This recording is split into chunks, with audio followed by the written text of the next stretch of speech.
Bismillahirrahmanirrahim. Baik, kita masuk ke tema kita pada kesempatan ini, teman-teman sekalian. Semoga Allah berkahi tentang masalah transaksi-transaksi yang dilarang di dalam Islam. Ya, ini cukup banyak poin-poinnya. Kurang lebih ada 16 ya transaksi. Ya. Kita akan masuk insya Allah di halaman 640 bagi yang pegang bukunya. Materi keempat, macam-macam jual beli yang dilarang. Kata Syekh Abu Bakar Jazair rahimahullah, Rasulullah SAW telah melarang beberapa macam jual beli karena di dalamnya terdapat unsur penipuan yang menyebabkan pelakunya memakan harta milik orang lain dengan cara batil dan penipuan yang melahirkan kedengkian, perselisihan dan permusuhan di antara orang-orang muslim. Ini paragraf penting sekali untuk Anda garis bawahi, teman-teman sekalian. Saya tidak yakin ya di agama-agama lain ada penekanan yang sangat dalam seperti itu dalam transaksi umumnya selain kaum muslimin. Anda bayangkan di sini penitik beratannya ada dua hal. Ya. Rasulullah SAW telah melarang beberapa macam jual beli karena di dalamnya terdapat unsur penipuan, walaupun kecil. Itu sudah cukup sebenarnya untuk membatalkan transaksi dan dilarang. Kita kalau sudah tahu ada yang kita tipu, ada yang sengaja kita bohongin, mobil ini tidak pernah tabrakan, padahal sebenarnya tabrakan, itu sudah harus tahu pendapatan Anda nanti jadi haram. Ya. Ini poin harus digarisbawahi. Tidak boleh kita menipu orang lain. Ya. Atau Anda menjual barang, Anda pasang foto beda dengan yang akan orang beli. Ya. Atau Anda mengatakan 100% produk asli, padahal sebenarnya tidak. Ini semua haram dalam Islam. Dan itu akan menjadi pengaruh yang sangat besar pada pendapatan si penjual. Nah, ini poin harus disentuh di hati setiap pedagang kita. Ya, karena memang ini bukan hal main-main ini. Ini masalah Anda memasukkan ke dalam tubuh Anda makanan dan minuman halal, juga keluarga Anda, juga istri dan anak-anak Anda, atau memang Anda memasukkan yang halal. Yang haram atau yang halal. Kalau yang haram jelas ada efeknya. Ya. Karena kata Nabi SAW, lahmun nabata min suhtin an-naru awla bihi. Daging yang tumbuh dari harta haram maka neraka lebih pantas baginya. Anda dapat neraka, istri anak Anda juga dapat neraka. Dan Anda mendapatkan ekstra dosa gara-gara Anda penyebab. Ya.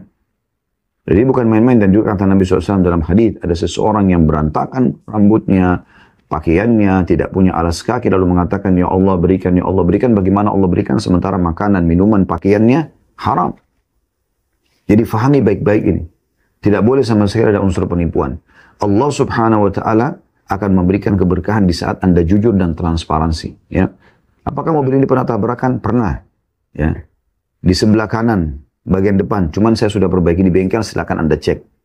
Maka dia akan cek. Insya Allah, Allah akan gerakkan hatinya untuk dia beli. Dan walaupun itu barang bekas, kalau Anda jujur, Anda transparan, Allah berkahi, maka akan memudahkan Anda, saudaraku, untuk mendapatkan keberkahan dari harta yang Anda dapatkan. Mungkin jumlahnya tidak banyak, tapi karena berkah, Anda akan gunakan untuk banyak sekali kegiatan, ya, atau memenuhi kebutuhan, tapi itu berkah. Artinya berkah itu, Allah Subhanahu wa Ta'ala akan memberikan itu kecukupan di situ.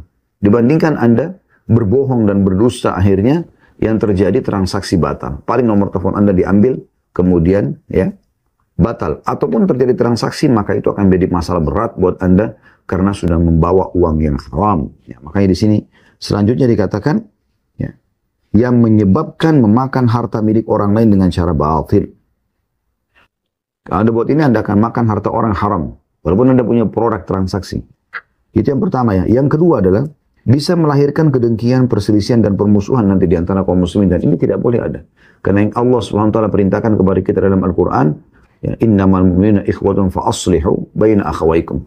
Orang beriman itu bersaudara, maka perbaikilah persaudaraan di antara kalian. Kita tidak boleh merusak, ya. Jadi apapun yang bisa merusak ukhuwah atau persaudaraan di antara kaum muslimin, seperti masalah ini menipu, maka ini hukumnya haram. Ini dosa tersendiri lagi. Maka beliau mengatakan, ya, transaksi-transaksi yang dilarang itu diantaranya, yang pertama, jual beli suatu barang yang belum diterima. Tidak diperbolehkan bagi seorang muslim membeli barang, kemudian ia menjualnya kembali sebelum menerimanya dari penjualnya. Berdasarkan sabda Rasulullah SAW, "Idza ishtaraita syai'an fala tabi'hu hatta taqbidahu." Jika kamu membeli suatu barang, maka jangan kamu menjualnya kembali sehingga kamu menerimanya terlebih dahulu. Hadis riwayat Ahmad nomor 14.890 dan juga At-Tabarani. Ini banyak terjadi transaksi begini. dia pesan dari vendornya, itu baru dia pesan, kemudian dia udah jual produk. Belum ada dia terima produknya. Baik, bagaimana kalau produk itu tidak ada? Habis stoknya. Atau datang tidak sesuai warnanya. Atau. Banyak hal. Maka dalam Islam dianjurkan agar pendapatan Anda halal, tidak terjadi perselisihan dan kebencian di antara muslimin, tidak ada manipulasi, ya. Yaitu Anda beri dulu produknya, setelah tiba di tempat Anda transaksi. Itu baru bagus, gitu kan? Udah pasti nggak ada masalah karena produk Anda pun sudah mengeceknya. Oh ya, produk ini sudah bagus, ya. Antara Anda dengan penjual awal, gitu kan. Baru kemudian Anda transaksikan kepada orang lain, ya. Harus hati-hati sekali dalam masalah ini. Kemudian juga sabda Rasulullah SAW, "Man ibta'a ta'aman fala yabi'u hatta yastawfiyah." Barang siapa membeli makanan, maka janganlah menjualnya kembali sehingga ia menerimanya dahulu. Hadis ini diriwayatkan Bukhari nomor 2126. Ya. Biarkan produk Anda tiba dulu, buah-buahan yang Anda beli, sayur-sayuran Anda beli, ya, makanan-makanan, kue-kue, ya, pada saat lebaran misalnya, Anda terima dulu, baru kemudian Anda jual. Supaya Anda juga selesaikan dulu transaksi awal. Udah selesai, Anda sudah cek stoknya, oke, baik, baru Anda jual. Jangan terbawa hawa nafsu, sehingga yang penting saya pikir keuntungan banyak. Orderan sudah masuk 2000 piece produk misalnya, kita tidak punya kecuali 5-6 produk.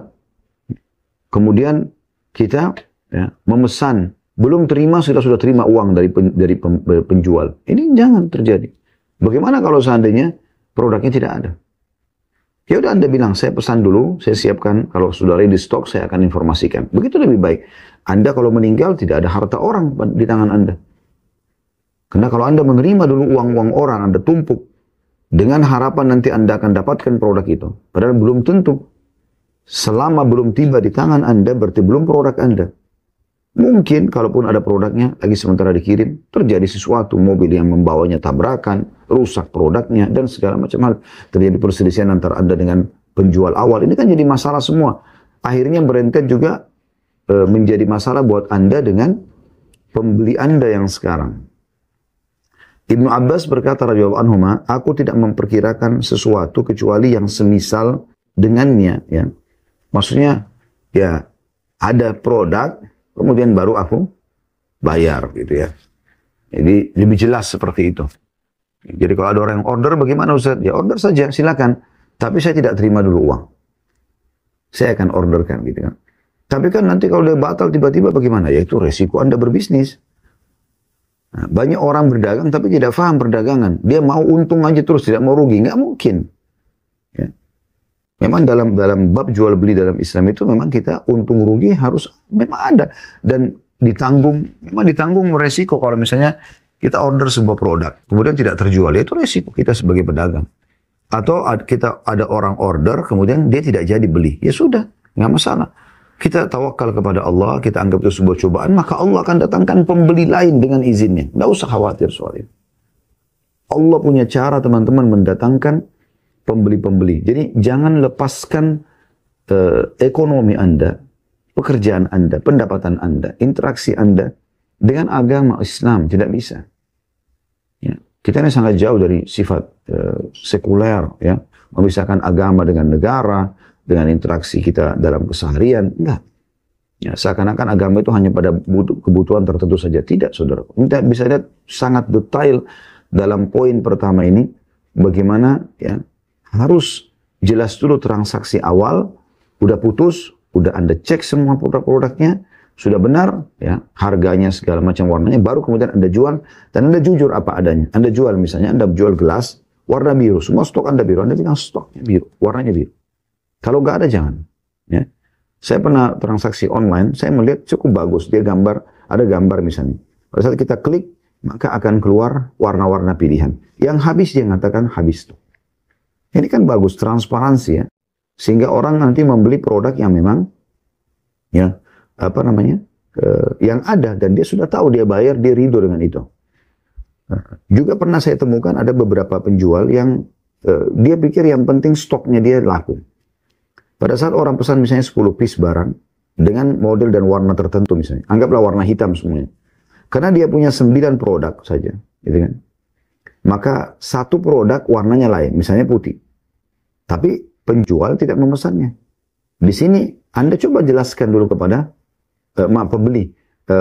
Ya penjual tidak menjelaskan kepada pembeli, dijelaskan dulu. Penjual telepon pembelinya atau melalui medsos misalnya, kalau produk yang warna ini cuma ada jumlahnya sekian, maka kami akan kirim sesuai dengan jumlah ini, kecuali Anda berminat untuk kami genapkan 10 dengan satu warna putih, setelah yang 9 ada warna hitam. Kalau di hari itu selesai. Ingat, keberkahan yang terpenting. Keberkahan. Ya, bagaimana seorang muslim mendapatkan keberkahan dari hasil transaksinya. Karena Allah ridho dengan transaksi tersebut. Yang kedua yang tidak boleh, ya, jual beli barang yang sudah dibeli oleh muslim lain. Tidak diperbolehkan bagi seorang muslim membeli satu barang yang telah dibeli saudaranya sama muslim. Misalnya, saudaranya membeli suatu barang dengan harga 5 dirham. Lalu seorang muslim berkata kepada penjualnya, kembalikan uang itu kepadanya, niscaya aku akan membeli barang itu darimu seharga 6 dirham. Berdasarkan sabda Rasulullah SAW, La yabi' ba'dukum ala bai'i ba'd. Janganlah seseorang yang telah kamu membeli barang yang telah dibeli oleh orang lain. Hadits ini diriwayatkan oleh Bukhari nomor 2165 dan Muslim 1412. Ini juga transaksi yang biasa kita lihat ya. Semoga Allah selamatkan kaum muslimin dari hal-hal yang haram seperti ini. Jadi kalau ada misalnya contoh, ini supaya mudah difahami. Anda masuk ke satu toko pakaian dan Anda tertarik dengan sebuah baju. Ya. Lalu kemudian Anda mengambil, Anda mencoba, bagus ternyata gitu kan. Tiba-tiba ada orang yang datang, menyukai produk yang sama, tapi sudah tidak ada stoknya. Ya. Di sini jadi haram kalau calon pembeli kedua tiba-tiba bilang sama penjual, berapa sih harganya tadi itu? 200 ribu. Baik, batalin aja transaksinya. Saya akan bayar 250 ribu. Maka di sini haram hukumnya penjual membatalkan transaksi sama pembeli pertama hanya karena mengejar keuntungan yang dijanjikan. Dia berdosa kalau dia batalkan itu, dan juga berdosa ya orang yang menawar produk saudaranya itu. Ya, tidak boleh sampai dia membatalkannya. Sampai dia membatalkan. Termasuk adab sederhana sebenarnya adalah kalau ada saudara kita lagi memegang baju, jangan kita tiba-tiba nyerobot untuk mengambilnya gitu.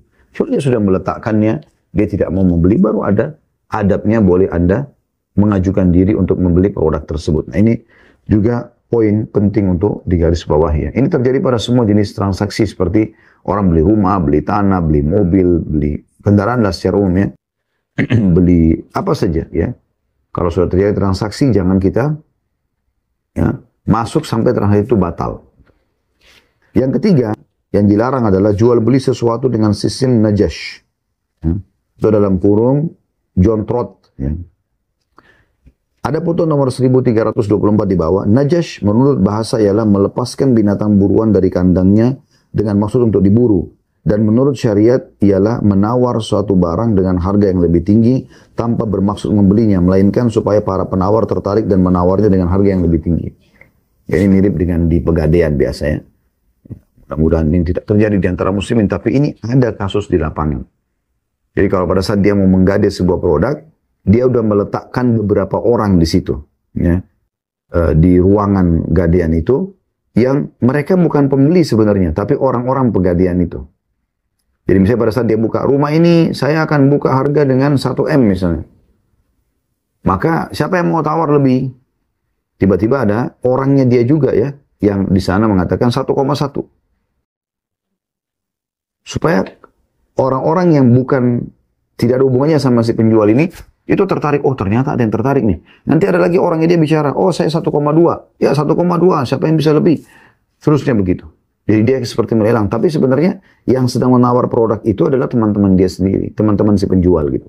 Nah ini namanya transaksi najash. Ya. Kata beliau, tidak diperbolehkan bagi seorang muslim menawar barang tanpa bermaksud membelinya. Tujuannya hanya supaya para penawar yang lainnya mengikuti untuk menawar tinggi, sehingga mereka tertipu untuk membelinya. Sebagaimana tidak diperbolehkan juga bagi seorang muslim berkata kepada pembeli yang hendak membeli satu barang, barang ini dibelinya dengan harga sekian. Dengan maksud supaya pembeli tertipu, baik hal itu dilakukannya karena bersekongkol dengan sahabatnya atau tidak. Jadi kayak misalnya ada penjual toko baju nih, dia mau jual baju gitu. masuklah seorang pembeli, di situ misalnya harganya baju itu 1 juta rupiah, misal contoh. Kemudian, ya, tentu harga barang itu tidak seperti itu, sudah ada keuntungannya. Datanglah seorang pembeli, yang dia melihat baju itu, dia suka tapi bimbang dengan harga, sepertinya harganya mahal. Lalu kemudian penjual ini punya seorang teman yang sengaja masuk ke toko, seakan-akan dia pembeli lain. Kemudian dia melihat baju tersebut seperti terkagum-kagum, kemudian dia mengatakan, berapa baju ini 1 juta? Oke, kalau bapak ini tidak jadi, saya aja yang beli, karena saya suka misalnya. Sebenarnya dia tidak mau beli, dia hanya mau supaya pembeli awal ini membeli baju tersebut. Jadi tidak ragu lagi dengan harga, ternyata ini unlimited nih, nggak ada lagi, ya. Kalau nggak dibeli sekarang, maka akan diambil sama ini. Jadi penjual akan mengatakan, bagaimana Anda mau beli? Kalau enggak, ini ada pembeli lain nih. Ya, akhirnya pembeli yang pertama tertarik untuk membeli. Ini tidak boleh sama sekali. Berdasarkan keterangan yang dituturkan oleh Ibnu Umar radhiyallahu anhu, naha Rasulullah sallallahu alaihi wasallam 'anil najash. 'Anil najash, ya. Rasulullah SAW melarang jual beli dengan sistem najash. Hadis Bukhari nomor 2142. Ya. Juga sabda Rasulullah SAW, wala tanajashu. Dan janganlah kalian melakukan jual beli dengan sistem najash. Hadis riwayat Bukhari 2140, Muslim 1515. Ini transaksi yang ketiga, ya. Transaksi najash. Sengaja merekayasa pembeli yang kedua untuk supaya pembeli pertama membeli produk tersebut, ya. Kemudian yang keempat, jual beli barang yang diharamkan dan barang najis. Barang yang dasarnya haram, tidak boleh dijual, ya. Atau barang yang najis. Kata beliau, tidak diperbolehkan bagi seorang muslim menjual barang yang diharamkan, barang najis, serta barang yang membawa kepada sesuatu yang diharamkan. Jika tidak diperbolehkan baginya jual beli minuman keras, daging babi, lukisan, ya. Lukisan yang makhluk hidup, ya. Bangkai, patung, bangkai maksudnya selain hewan laut, ya. Hewan air, dan hewan air boleh, ya, ikan yang mati segala macam itu boleh. Tapi darat, udara, ya, bangkai, patung-patung dan anggur kepada seseorang yang dijadikannya, yang akan menjadikannya sebagai minuman keras. Kita boleh jual anggur, tapi jangan jual hasil panen pabrik anggur, kebun anggur kita kepada pabrik minuman keras misalnya. Ini semua tidak dibolehkan. Hal itu berdasarkan sabda Rasulullah SAW, Inna Allah harrama bai'al khamri wal maitati wal khinziri wal asnam. Sesungguhnya Allah telah mengharamkan jual beli minuman keras. Semua jenis minuman keras termasuk narkotika di sini, ya. Bangkai, semua bangkai kecuali bangkai lautan, air, ya. Karena ikan, cumi, udang, segala macam ini boleh saja karena di air. Sesuai dengan sabda Nabi SAW, ya, sesungguhnya waktu ditanya tentang masalah air, lautan dan sungai, beliau mengatakan, Hillu maitatu tahurum ma'uhu, ya. Bangkainya halal dan juga airnya suci, gitu. Tapi yang darat, yang udara ini nggak boleh bangkai. Kemudian daging babi juga berhala. Ini semua hukumnya haram ditransaksikan.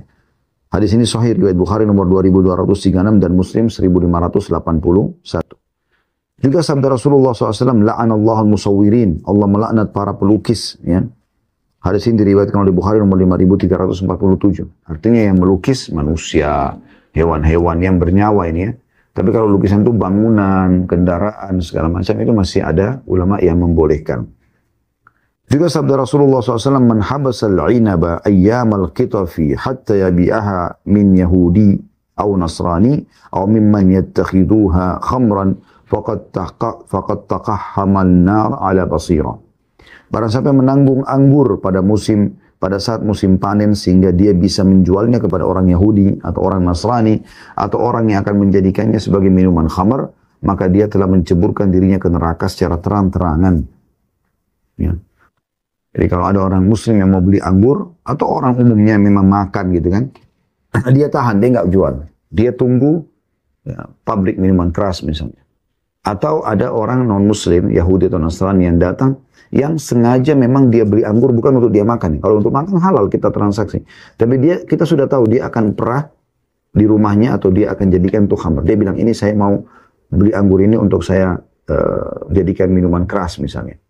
Walaupun dia pribadi. Ditaruh di sebuah botol, ditanam di tanah lah, atau menggunakan alat apa, mungkin dengan teknologi sekarang.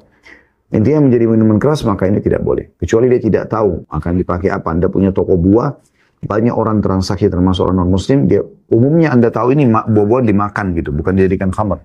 Maka nggak ada masalah. Tapi kalau Anda tahu pasti akan jadikan minuman keras, maka ini jadi transaksi yang tidak boleh, ya.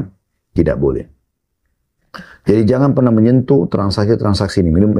Menjual minuman keras, bangkai, daging babi, ya. Kemudian juga patung-patung. Yang kelima, jual beli yang di dalamnya terdapat unsur manipulasi. Ini juga hukumnya haram. Tidak diperbolehkan bagi seorang muslim melakukan jual beli yang di dalamnya mengandung unsur manipulasi. Sehingga tidak diperbolehkan menjual ikan yang ada dalam kolam. Sini maksudnya menjual ikan dalam kolam ini kalau ikan itu memang niatnya mau dimakan sama ininya ya, sama orangnya. Jadi dikeluarkan dulu ikan itu, diperlihatkan, oh iya ini ikannya. Kemudian baru ikan itu diproses misalnya kalau dia mau makan ya. Saya pernah masuk satu restoran begitu, ikannya masih hidup. Ya, kemudian ditangkap dulu, dikeluarkan, diperlihatkan. Bahkan kadang-kadang ditimbang dulu kan. Nah, setelah itu kita oke, baru diproses untuk masak ya. Kalau mau makan. Tapi kalau Anda beli ikan dengan niat memang ingin taruh di akuarium di rumah, ini nggak ada masalah. Membeli ikan dalam kolamnya. Nah, tapi yang lebih jelas dalam poin ini adalah misal ada orang ingin membeli ikan 10 ekor ikan di dalam sebuah tambak. Ya. Dia tidak lihat, penjualnya cuma mengatakan di sini ada 10 ekor ikan. Harganya satu ikan Rp30.000. Langsung dia bayar, 10 ekornya Rp300.000 misalnya. Ini tidak boleh karena dia belum lihat mana ikannya. Nah, apalagi kalau kolam itu dalam kondisi kotor ya. Tidak nampak. Nah ini termasuk yang dilarang dalam masalah ini. Juga menjual bulu domba yang masih melekat di punggung domba. Ya. Jadi harusnya bulunya dicukur dulu. Setelah dicukur baru ditimbang atau diproses ya. Jadi kalau masih melekat di tubuh domba belum bisa. Gitu. Kemudian juga menjual janin binatang yang masih ada dalam perut induknya.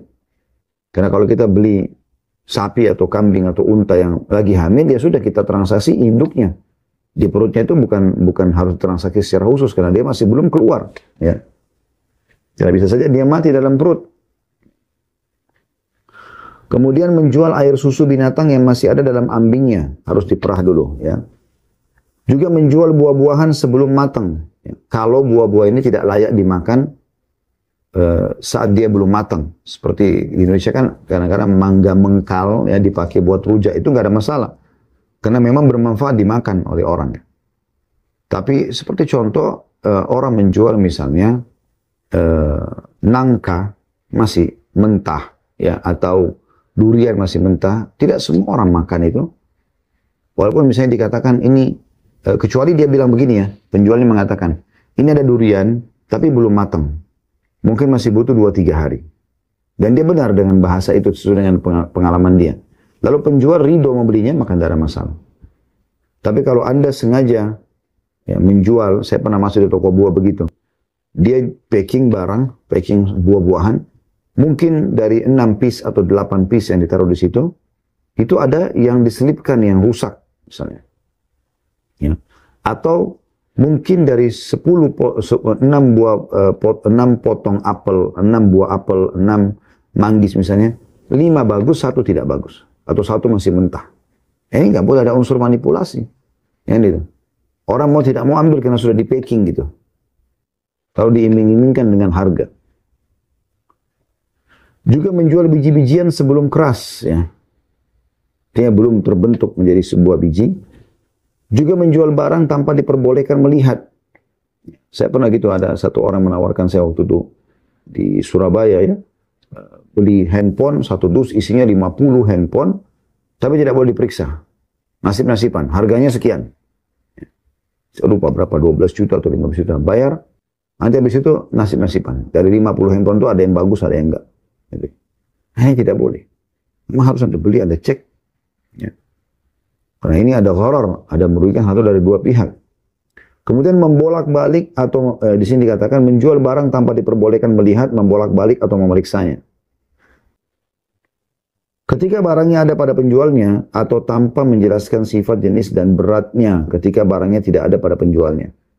Berdasarkan sabda Rasulullah SAW, la tasyrus samaka fil ma'i fa innahu gharar. Janganlah kamu membeli ikan yang masih ada dalam air karena hal itu mengandung unsur manipulasi. Ya. Hadis ini hadis diriwayatkan Imam Ahmad, nomor 3667. Keterangan yang dituturkan juga oleh Ibnu Umar radhiyallahu anhu, nah Rasulullah sallallahu alaihi wasallam an yuba'a tamrun hatta yut'ama aw sufun ala dhahrin aw labanin fi dhar'in aw samnun fi laban. Rasulullah SAW melarang kurma dijual sebelum ia dapat dimakan, atau bulu domba yang masih melekat di punggung domba, atau air susu yang masih berada di dalam ambingnya, atau samin dalam kurung mentega yang masih berupa air susu. Anda boleh beli seakan-akan dia susu, tapi tidak boleh Anda beli seakan-akan dia mentega atau samin, karena belum dibentuk, belum menjadi menteganya. Hadis ini diriwayatkan Baihaqi jilid 5 halaman 340, Ad-Darul Qutni di jilid 3 halaman 14 tentunya ya. Nah, di sini kita bisa lihat Nabi SAW melarang menjual kurma sebelum layak dimakan. Ada satu hal yang saya lihat sedikit mengganjal, dan ini umumnya orang-orang kita gitu. Pada saat lagi pergi haji dan umroh, entah siapa yang menanamkan ke mereka, kalau mengkonsumsi kurma yang hijau, belum matang sama sekali gitu, itu menambah stamina, terutama bagi laki-laki, untuk menambah kesuburan dan segala macam. Yang uniknya, ini tidak dikenal sama sekali, informasi ini di tengah-tengah orang-orang Arab yang memang tiap hari mereka bisa makan kurma. Di Madinah sama Makkah tiap hari sepanjang tahun bisa temukan kurma gitu. Ini informasi yang keliru, karena memang kurma yang warna hijau belum ada satupun orang yang makan. Gitu. Tapi karena diiming-imingkan kalau ini akan memberikan manfaat, maka orang membelinya. Kalau dia sudah pindah ke warna kuning atau merah, atau sudah matang total, coklat ataupun coklat tua ataupun merah ya, atau hitam, nah itu berarti sudah layak konsumsi. Nabi SAW melarang transaksi seperti ini ya. Begitu juga dengan domba yang masih melekat bulu dombanya di tubuhnya ya, air susu yang masih ada pada embingnya, dan juga susu yang masih belum berubah, mentega yang masih dalam bentuk susu. Kemudian juga keterangan dalam riwayat lain, nah Rasulullah SAW an bai'ith thamrati hatta tuzhiya, qala dalam kurungnya, kemudian qalu wa ma tuzhi, qala tahmar, wa qala idza mana'a Allahu thamrata fabima tastahillu mala akhik. Rasulullah SAW melarang menjual buah-buahan sebelum matang. Ibnu Umar berkata, para sahabat bertanya kepada Rasulullah SAW, apa yang dimaksud dengan matang? Kata Nabi SAW, yang dimaksud dengan matang di sini adalah sudah memerah atau berubah warna, memang orang kenalnya itu matang. Kalau kuning misalnya, orang taunya kuning itu sudah matang, ya sudah gitu kan. Rasulullah SAW melanjutkan, apabila Allah menghalangi buah-buahan tersebut untuk layak dikonsumsi, maka dengan alasan apa kamu akan menghalalkan harta saudaramu? Hadis ini riwayat Bukhari nomor 2208 dan Muslim 1555. Artinya Nabi SAW mengatakan kalau itu tidak layak konsumsi, kenapa kau jual? Allah penciptanya tidak mengizinkan buah itu matang, lalu atau rusak misalnya. Lalu kenapa kau ngambil harta saudaramu dengan memanipulasinya? Dari mana kehalalannya? Nah ini berarti karena ada unsur manipulasinya, dilarang oleh Nabi SAW. Juga keterangan dituturkan oleh Abu Sa'id Al-Khudri radhiyallahu anhu, naha Rasulullah SAW anil mulamasati wal munabadati fil bai'. Rasulullah SAW telah melarang mulamasah, saling menyentuh, ya, dan munabadzah, saling melempar dalam jual beli. Jadi jangan cuma sentuh produk, oh sudah. Enggak, kita harus cek. Atau saling melempar itu misalnya dua toko transaksi, jual baju, stoknya dia habis, ada pembelinya. Lalu dia bilang sama tetangganya sebelah, coba barang itu saya beli, lalu dilemparlah ke dia, gitu kan. Langsung diambil, langsung ditaruh kresek, langsung dijual kepada konsumennya. Enggak. Harus jelas dulu transaksi awal ini, ya. Kemudian jelas produknya tidak ada masalah, baru dia menjual kepada konsumennya. Ini kejelian syariat Islam dalam memperhatikan masalah seperti ini, ya. Kata beliau, adapun yang dimaksud dengan mulamasa adalah seseorang mengadakan transaksi jual beli dengan menyentuh kain milik orang lain pada waktu malam atau siang sebagai tanda dilangsungkannya transaksi tanpa membolak-balik. Sedangkan munabadzah adalah seseorang mengadakan transaksi jual beli dengan melemparkan kain dan orang yang lainnya membalasnya dengan melakukan hal yang sama sebagai tanda dilangsungkannya transaksi. Dan kedua hal tersebut merupakan bentuk transaksi jual beli di antara keduanya tanpa melihat, memeriksa, dan membolak-balikkannya. Hadis ini riwayat Bukhari nomor 2144 dan Muslim 1512. Ya. Jadi ini termasuk dilarang karena ada unsur manipulasinya. Ya. Saling cuma menyentuh barang ataupun saling melempar. Ya. Dianggap itu lemparan ini dan dibalas di sana berarti sudah terjadi transaksi. Dan ini jelas bisa merugikan ya. Kalau ternyata yang diberikan beda gitu ya. Transaksi yang keenam yang dilarang adalah jual beli dua transaksi dalam satu transaksi. Seorang muslim tidak diperbolehkan mentransaksikan dua transaksi dalam satu transaksi, melainkan ia harus mentransaksikannya dalam transaksi yang berbeda. Karena di dalamnya mengandung unsur kesamaran dan dapat menyakiti atau merugikan muslim lain atau memakan harta dengan cara tidak benar. Ya. Samar aja nggak boleh. Kalau tadi kan poin kelima, manipulasi. Kalau ini samar gitu. Adapun mentransaksikan dua transaksi dalam satu akad terdiri dari beberapa bentuk. Di antaranya, penjual berkata kepada pembeli, tanda kutip, aku menjual satu barang kepadamu dengan harga 10 dirham kontan atau dengan 15 dirham kredit hingga batas waktu tertentu. Lalu ia melanjutkan transaksi jual belinya, tapi penjual tidak menjelaskan kepada pembeli transaksi mana yang akan dilangsungkan. Jadi di sini penjual mengatakan pada pembeli, aku akan menjual suatu barang tanpa ada jelas ya. Baju kah, makanan kah, mobil kah, dan satu barang kepadamu dengan harga 10 dirham. Kalau kontan. Kalau kamu kredit 15 dirham. Ya, sampai batas waktu tertentu. Tapi di sini penjual tidak menjelaskan kepada pembeli transaksi apa yang dilakukan. Produknya apa. Yang jelas saya akan melelang barang nih. Saya akan menjual harga 10 dirham, 10 ribu rupiah kalau Indonesia. 10 ribu rupiah cash. 15 ribu kalau cicil. Tapi belum jelas produknya. Saya akan ya memperlihatkan nanti barangnya. Nah ini tidak boleh. Ya. Karena ada kesamaran, tidak jelas produk apa. Mungkin produk itu tidak dibutuhkan oleh si penjual. Tapi karena dia mengiming-imingkan, kalau ini produk bagus, segala macam, kau tidak akan menyesal. Maka akhirnya orang jadi terfikir untuk membayar gitu. Contoh lain kata beliau, penjual berkata kepada pembeli, aku jual rumah ini kepadamu dengan harga sekian. Dengan syarat bahwa kamu harus menjualnya kembali kepadaku dengan harga sekian dan sekian. Ini tidak boleh. Ini juga ada sesuatu yang aneh di sini. Belilah rumah ini 1 miliar. Tapi nanti sebulan lagi kau harus jual kepada saya juga dengan harga 1 miliar. Atau 900 juta. Ini nggak boleh. Anda kalau sudah jual barang Anda, maka sudah dan sudah terjadi transaksi berarti sudah milik pembeli. Dia mau jual sama siapapun tidak ada masalah, hak dia. Tidak bisa Anda berikan syarat dari awal nanti harus jual ke saya lagi. Contoh lain lagi, kata beliau, seorang penjual menjual salah satu dari dua buah barang yang berbeda dengan harga 1 dinar dan akad pun dilangsungkan. Tetapi pembeli tidak mengetahui barang yang mana dari kedua barang tersebut yang telah dibelinya. Jadi misalnya penjual mengatakan, ini 2 barang nih ya, silakan transaksi ya. Tapi belum jelas barang mana yang akan dipilih. Ditentukan bahwasanya ini akan dipilih. Tiba-tiba saya akan dari transaksi ini tidak boleh. Jadi kayak ada 2 transaksi di sini yang tidak jelas ya, samar gitu.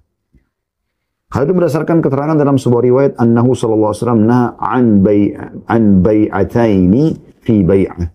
Bahwasanya Rasulullah SAW telah melarang 2 transaksi jual beli dalam satu transaksi. Hadis ini diriwayatkan Ahmad nomor 9301, Tirmidzi nomor 1231 dan hadis ini dikategorikan hadis yang sahih ya. Jadi ini termasuk dilarang oleh Nabi alaihi salatu wassalam ya. Dan insyaallah bahasan kita akan cukup sampai di sini, sampai 6 jenis transaksi yang dilarang, dan kita akan masuk insyaallah transaksi ya, yang ke-7 dan seterusnya di pertemuan akan datang.